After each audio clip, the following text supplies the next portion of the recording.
திருநீற்றுப்புதன்.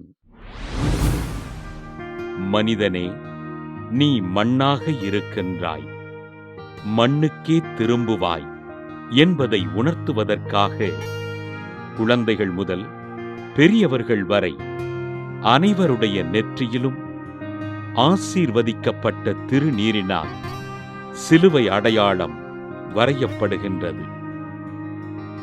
இவ்வுலகிலுள்ள ஒவ்வொரு மனிதரும் தங்களது பாவ வாழ்வினை விட்டுவிட்டு மனம் திரும்பி ஆண்டவரின் நற்செய்தியின்படி வாழ்வதற்கு தவக்காலம் நமக்கு அழைப்பு விடுக்கின்றது.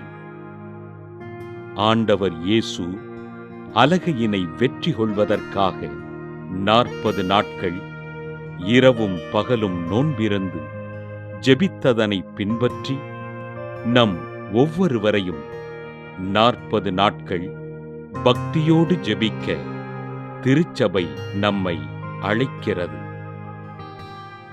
நீங்கள் உங்கள் உடைகளை கிழித்துக் கொள்ள வேண்டாம், இதயத்தை கிழித்துக் கொண்டு உங்கள் கடவுளாகிய ஆண்டவரிடம் திரும்பி வாருங்கள் என்று கூறுகின்றது திருவிவிலியம்.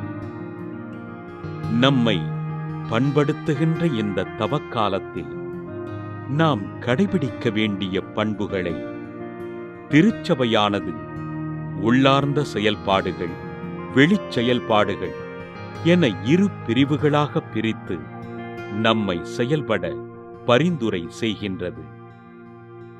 தனி ஜெபம், குடும்ப ஜெபம், ஆண்டவருடைய பாடுகளை தியானிப்பது, அனுதினமும் இறை வார்த்தையினை வாசித்து வாழ்வாக்குவது, ஒப்புரவு, நற்கருணை அருட்சாதனங்களை பெறுவது போன்றவைகளை உள்ளார்ந்த செயல்பாடுகளாகவும், நோன்பிருத்தல், ஒருத்தல் முயற்சிகள், நற்செயல்கள், அடித்தட்டு மக்களுக்கு வாழ்வளித்தல் போன்றவைகளை வெளிச் செயல்பாடுகளாக திருச்சபை நமக்கு பரிந்துரைக்கிறது.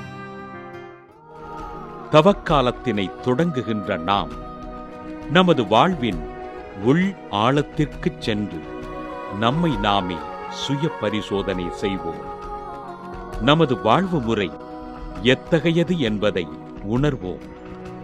பாவ வாழ்விலிருந்து விடுபட்டு ஆண்டவரின் நற்செய்தியின்படி தொடர்ந்து வாழ உறுதியேற்போம்.